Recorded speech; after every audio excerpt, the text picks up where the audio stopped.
Good afternoon and welcome to Best Family Dogs. My name is Ulysses and I decided to create this video because I was having some recent thoughts about what it must have been like to own a dog a few decades ago, say back in the 1960s, for example, as opposed to today. There's just so many differences. I tried to look online to see if I could really pin down some specific points that I could compare and use as comparison to say that things were really different between those few decades, but it's really a hard topic to research. There isn't a lot of information that I could find on it.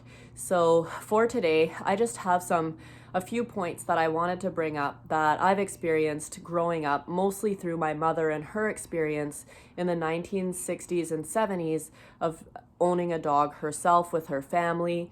She was probably in her preteens or early teens at this time.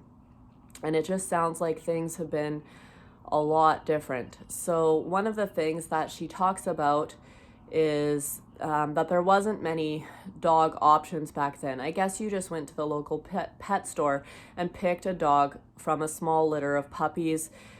There certainly wasn't as many dog breeds as there are today, and as many ways of acquiring a dog.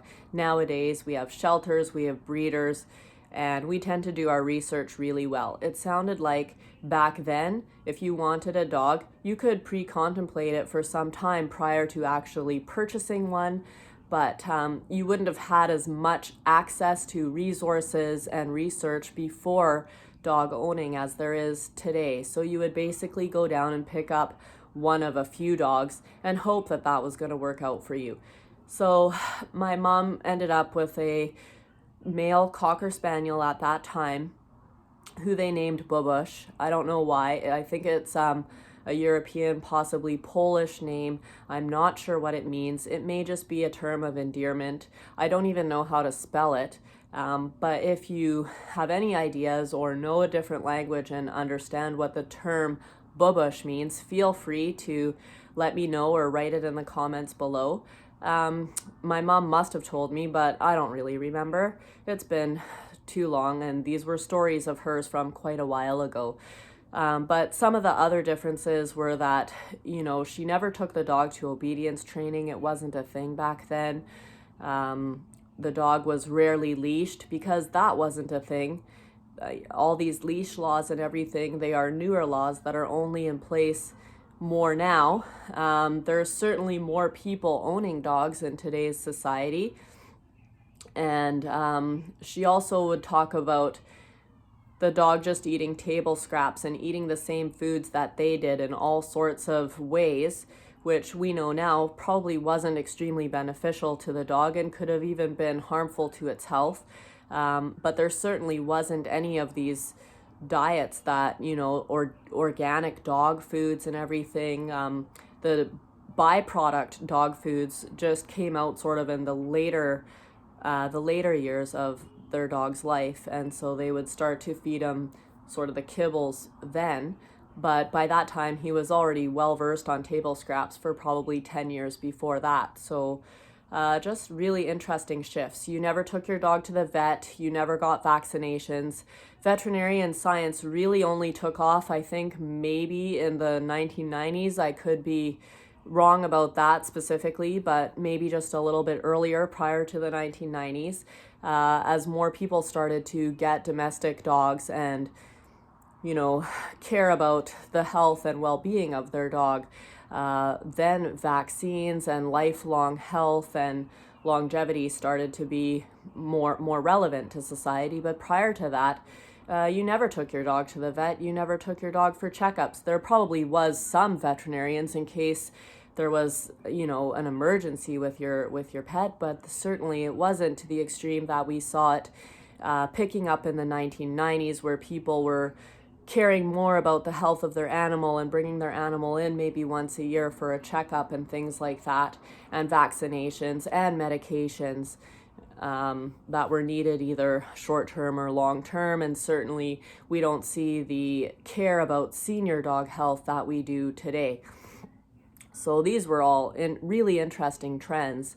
If you've had a dog prior to all of this. It would be really interesting to see what your experience was with that, and I'd love to hear any of it and all of it that you would have to share, because obviously it's hard to say. I wasn't around back then to know just how different it was, but veterinarian insurance certainly wasn't an issue. Even for myself with dog ownership, I never had to purchase veterinary insurance before. But also, we didn't see the technology in veterinarian science like we do now. It certainly wasn't this big corporate enterprise like it is now. The vets that I've had with my own dogs have been more about just observation and trial and error. Testing for heart conditions was thought of to be very costly and very expensive, very time consuming. So we have this wonderful veterinarian that would say what he thought it was and would give us a pill to try. And luckily, most of the time that did work out. And he would just sort of deduce the diagnosis from there. So, that's the kind of veterinarian practice I'm used to, but that's not what I'm hearing it's like anymore. There's veterinarian insurance involved, and for everything, there's costly tests. They're always sending your dog to a CT scan or an ultrasound, or doing fancy heart testing, ECGs, and everything else. So it's just interesting to see this societal shift. There was also some discussion about how dog ethics has changed over the years. I mean, obviously, like we sort of touched on, in 1960, the dog was just an animal living with your family. So obviously no rights, or barely any rights whatsoever, and definitely had its own specific place. But now dogs are becoming much more of the family, and we start to see how society has adjusted to that. Taking your dog to stores is somewhat acceptable now. Taking them to the school grounds is somewhat acceptable now. There's dog rights in place for how to take care of them, to protect them from mistreatment and all sorts of things. So very interesting. Any input or anything you want to share on this topic would be well appreciated. Please feel free to leave me a comment below. Okay, thank you very much.